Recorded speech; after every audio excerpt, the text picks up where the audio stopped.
E aí, beleza? A Terra está passando um grande perigo de ter o planeta destruído e a população controlada por um deus maligno. Mas em Vingadores, filme de 2012 da Disney Plus, um grupo de pessoas excepcionais foi reunido, incluindo um monstro verde de força e raiva colossal, que terá que se adaptar a este grupo, pois só assim juntos vão conseguir salvar a Terra. No clássico dos cinemas, onde Hulk agora finalmente tem um grupo, e com certeza é o Vingador mais poderoso.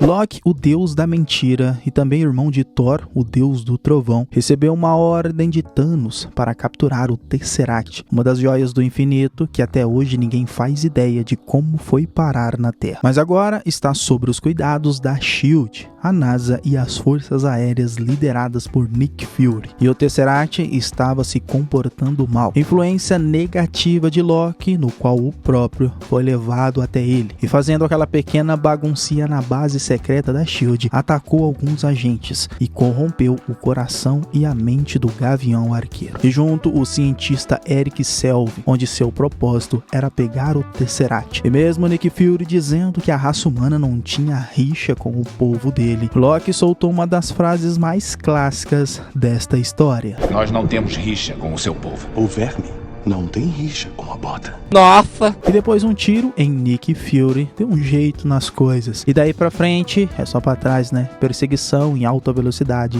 tiros pra todo lado e claro, uma das maiores explosões que eu já tinha visto, onde toda a base secreta foi para baixo da Terra, criando uma cratera enorme. E Loki estava com um artefato mais poderoso que a Terra guardava. E o lance que agora estavam em guerra. E a pergunta que ficou no ar era: e agora? Quem poderá nos defender? Não, mentira, mas aquela clássica abertura que vocês já conhecem, né? Se bem que o Chapolin daria um ótimo Vingador, hein? Verdade. E o lance agora era recrutar os melhores, começando por Natasha Romanoff, mais conhecida como Viúva Negra, que dentre suas habilidades é mestre em artes marciais, perita em espionagem, poliglota com um QI superior, considerada a agente secreta mais inteligente do planeta. E claro, a habilidade que eu mais gosto é mestre na arte da sedução. E foi essa habilidade usada para convocar ele, o Vingador que pra mim é o mais forte. E você pode falar que não, mas é. Bruce Banner estava vivendo em Calcutá, na Índia. E apesar de Natasha dizer que Nick Fury só precisava do físico que mais conhecia sobre radiação gama, Natasha ficou com um medinho de que o cara grande e verde aparecesse. Para de mentir pra mim!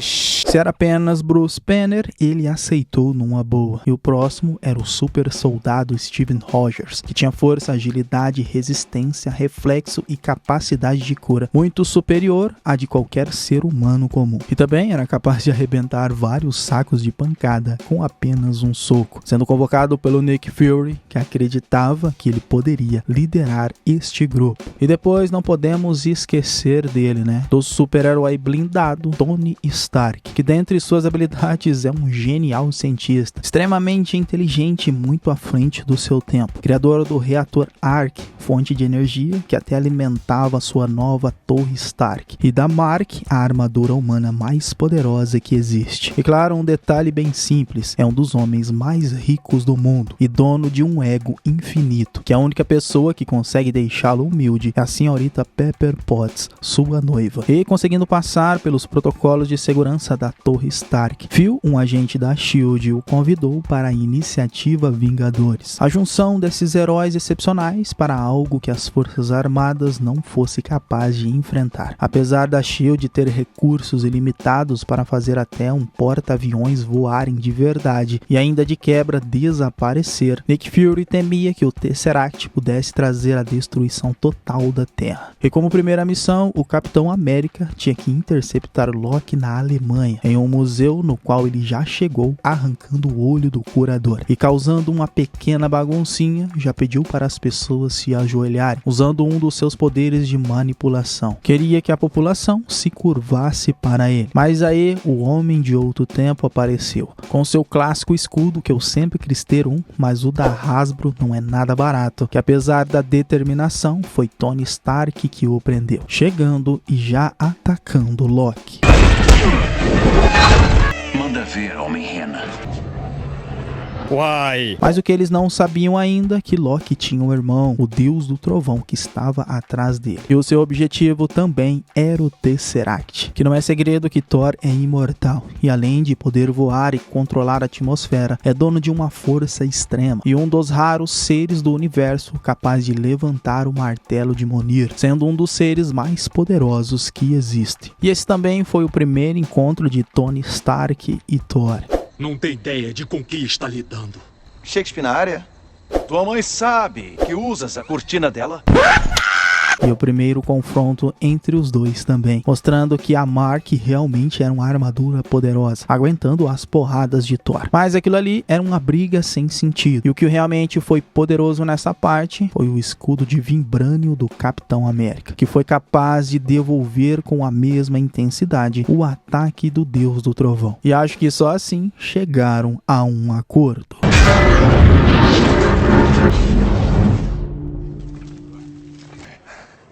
Já acabamos? Você é louco? Como precisavam descobrir a localização do Tesseract, Thor permitiu que prendessem Loki até acharem o cubo mágico, em uma jaula impressionante, claro que não foi feita para ele, e sim para um monstro ainda maior, mas servia para o propósito por enquanto, pois em resumo o plano de Loki era abrir o portal através do Tesseract e trazer o exército dos Chitauri, uma raça alienígena poderosa, no qual dominariam a Terra, dando controle do planeta para Loki. E em troca o Tesseract seria entregue para Thanos, e a missão deles ali era impedir que esse portal fosse aberto. E também nessa parte o surgimento de um dos memes mais famosos do Capitão América, pois Nick Fury queria saber por que dois dos homens mais inteligentes que ele conhecia tinham se transformado em macacos voadores, referência à Bruxa Má do Oeste do filme O Mágico de Oz, mas o de 1939, época que ainda estava fresca na cabeça de Steven Rogers. Eu entendi a referência. Só que algo ainda estava estranho, porque de Loki se entregou tão fácil e porque o foco era naquela base. E estranhamente começaram a causar desconfianças e intriga entre os Vingadores. Mas a agente Romanoff, apesar de não ter superpoderes, tinha uma imensa habilidade de convencimento e manipulação, descobrindo que ele estava ali só para soltar o Hulk. E depois tivemos a clássica discussão dos heróis sobre as reais intenções da SHIELD, em porque a agência estava criando armas de destruição em massa. Claro, tudo influenciada pelo cetro de Loki, pois era exatamente isso que ele queria, rendendo uma das melhores tiradas da história na discussão entre Tony Stark e Steven Rogers. Um homem grande com armadura. Sem isso, você é o quê? Gênio, bilionário, playboy, filantropo. Pare de bancar o herói. Como você, nasceu de um laboratório de experiências, Rogers. O que você tem de especial saiu de um mero frasco.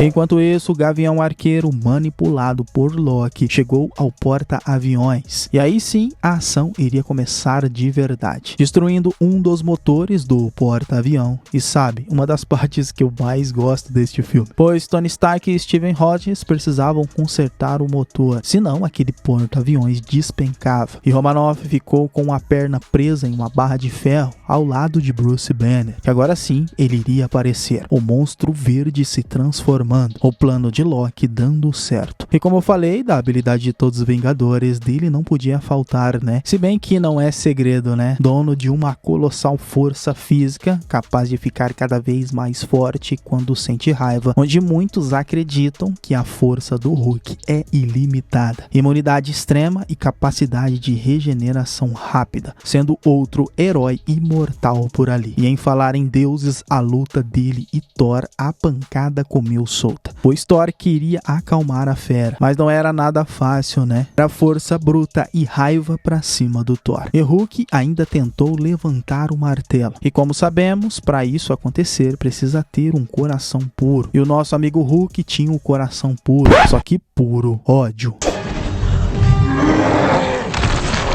Nossa Senhora! E Thor, apesar de ser o deus do trovão, não estava conseguindo segurar o monstro verde. E um jato tirou a atenção de Hulk, que pulou em cima dele, fazendo o monstro verde sair do porta-aviões. E o piloto passou um cagaço grande, mas acredito que sobreviveu. Eu lanço por ali que o porta-aviões estava sendo hackeado, e Tony Stark e Steve Rogers tinham que dar um jeito logo. Já Thor caiu na armadilha do seu irmão, ficando preso na prisão criada para Hulk. E o agente Phil queria ajudar de alguma forma, com uma das armas feitas pela SHIELD, mas esqueceu que Loki tinha o poder de criar vários clones e atacou ele por trás. E de quebra, ainda jogou Thor de uma altura inacreditável, que seria uma boa prova para descobrir se ele realmente era imortal, como dizem. Bom, ele não queria provar nada para ninguém e saiu da armadilha antes que arrebentasse no chão. E em resumo, Loki escapou, o Gavião Arqueiro foi capturado pela Viúva Negra e Tony Stark e o Capitão América, com muito trabalho, conseguiram colocar a nave novamente para funcionar. E a única parte triste desta cena foi a morte do agente Phil Coulson.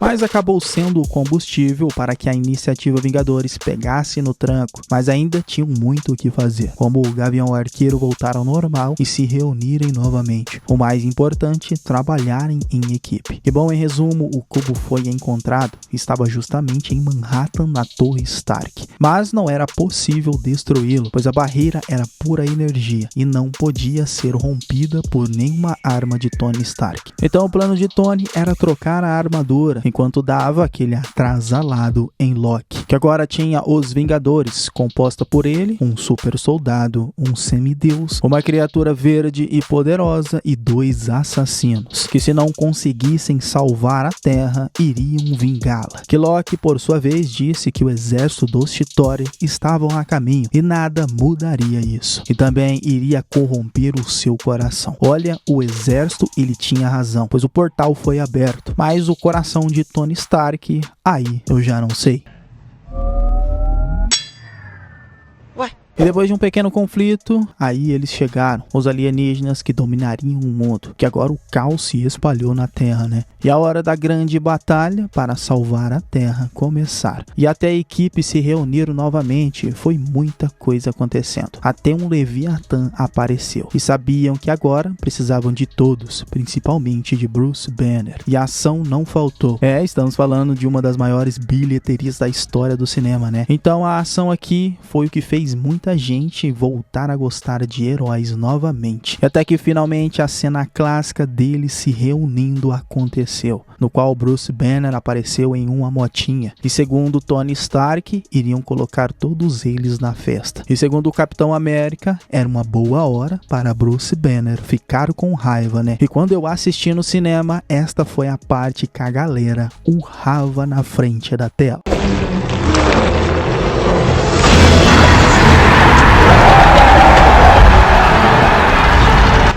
Esse foi o momento que passaram um recado para os alienígenas, que não iriam desistir da Terra. Era um momento de trabalho em equipe, e por mais que Thor seja o mais poderoso dos Vingadores, com seu incrível poder dos raios e tudo mais, e Tony Stark ter sua armadura incrível, capaz de abater qualquer alienígena, era o Hulk que realmente esmagava eles. E bota força bruta aí, hein? Fazia pastel com um exército alienígena. E os Leviatã encarava de frente. E o plano sequência foi incrível. Todos os Vingadores trabalhando em equipe. E quem estava sofrendo agora eram os Chitauris. E olha que Thor e Hulk até derrubaram um Leviatã Chitauri. Mas Hulk ainda estava emburrado com Thor.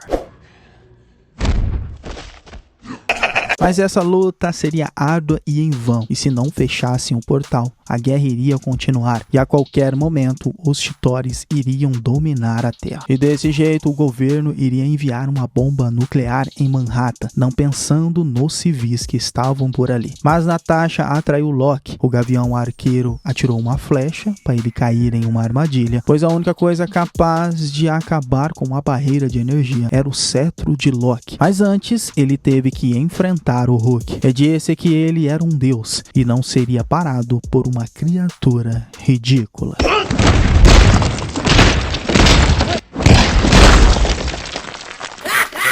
E apesar de terem como fechar o portal, as coisas se complicaram, pois o governo enviou a bomba nuclear. E como a Natasha podia fechar o portal com a ajuda de Eric Selvig, que voltou à consciência, então Tony Stark teve uma ideia de levar a bomba nuclear através do portal. E muitos dizem que isso é um furo de roteiro, pois foi por causa da bomba que a Terra foi salva. Mas era a única forma rápida que Tony Stark encontrou para acabar com os Chitauri de uma vez por todas. E o Homem de Ferro quase ficou preso em outro mundo, mas desacordado, saiu dele e em queda livre foi salvo e logo depois acordado pelo Hulk, que foi um alívio ele estar vivo. E apesar de Tony Stark ainda querer comer um shawarma, ainda não tinham acabado, pois Loki estava vivo e precisavam dar um jeito nele, que ficou de frente com os Vingadores. E aí, meus amigos, desistiu, né? Já era. Bom, os Vingadores se tornaram salvadores da Terra e ao mesmo tempo um perigo para a sociedade, pois destruíram boa parte da cidade tentando salvá-la. Mas isso é um conflito clássico, né? Pois Loki foi levado junto com o Tesseract para Asgard, onde lá seria melhor protegido que na Terra. E se precisassem deles, estariam à disposição, pois Nick Fury tinha a esperança que os Vingadores salvariam a Terra novamente. Mas sabemos que Otto, o rei dos Chitauri, disse ao seu mestre que a Terra tinha um grupo mais poderoso que eles imaginavam, e desafiá-los poderia ser muito perigoso. E esse mestre nós conhecemos muito bem, né? Ele, Thanos, que ainda não estava bem renderizado, mas já gostou desses Vingadores. E finalmente nossos heróis comeram shawarma e estavam bastante cansados. Enfim. Nem preciso falar muito sobre Vingadores, né? É claro que o foco do vídeo era no Hulk, conseguir se encaixar nesta boy band e se tornar realmente um herói. Diferente do Hulk de 2008 e do 2003, que não tem nada de super-herói. Mas a Marvel tinha planos diferentes pro nosso monstro verde, né? O fazendo bem mais fraco do que realmente ele é e bem menor no seu tamanho. Mas o meu preferido ainda é o de 2003 e acho que ele seria um excelente Vingador e daria um baita surra no Thanos. Mas lembre-se, é apenas uma teoria. Bom, galera, este foi o Solucionando Filmes. Até o próximo vídeo. Valeu, é nóis. Fui!